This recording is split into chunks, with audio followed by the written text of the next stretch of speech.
the back extensors working. We want them working, but they're a little bit more of a passenger to the hip extension. So the hip extension drives, and then the back extension, the powerful back extensors can help us drive as well.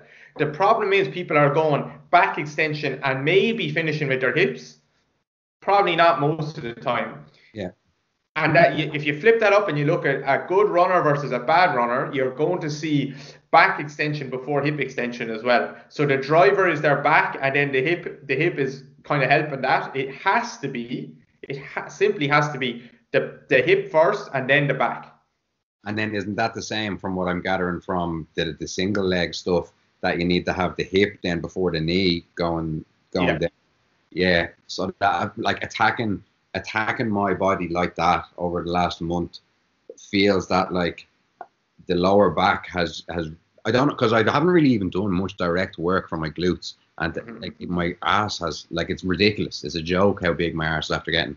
And I think it feels like it's just because it's now doing something. I never really felt it before, and I've seen other people talk about this as well. It's like I only ever would have felt my glutes if I went like, and if I like squeeze them. Yeah, exactly. And I have pictures of me like from years ago messing like on Facebook hidden, where you're like you're mooning the camera or whatever. And then there's one where I'm flexing, and my arse is like two little pencils, like these big legs, but like no glutes, like, you know. Yeah. So it's all about sequencing. People like people are obsessed with trying to get the muscle to do the job, and then you look at them actually moving, and it's always back extension before hip extension. So even in all these glute exercises, so they have to keep going and trying to squeeze their glutes, and actually your glutes just start popping if you just get hip extension to happen at the right time. And so there's two principles only: hip extension before back extension, hip extension before knee extension. Two principles that will change people's lives if they do them well. Yeah, that's really what I feel like I learned over the last month. Like I constantly, I watch, because I feel so much benefit from that single leg stuff.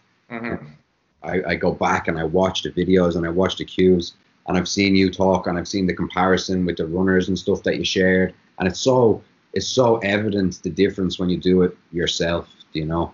And I really recognize the opposite in myself for all of those years. I even know, not that it's hard when I could do it, but it feels like a task to, when I'm standing, hyperextend my knees. I almost can't anymore when I'm standing. Yeah. But before, it feels better. But I would have been living in something like that before, living on my heels, and it's just, it's been amazing. Like all of the things that you introduced through helping me fix my fucking back, I've like, literally no one has ever, not only was it the breathing, but then it was getting onto the certain part of your foot, and then it's the ribs, and then instead of like every single piece I didn't know about, you know, which is, and people exactly that, because people see the lower body basics program and they think that, oh, like, all right, these exercises, great, like I'll take these exercises now and I have found the secret sauce. And then when their client gets good at these exercises, they don't know where to go from there, because they don't understand the principles behind them. But when you understand the principle, you can just go, even if you go into the gym and do a 1RM deadlift, it should still be hitting the same thing as was hitting in them exercises. It's the same thing over and over again. But if you haven't the pieces put together, you don't have a hope. You'll never figure it out. Yeah, because I'm even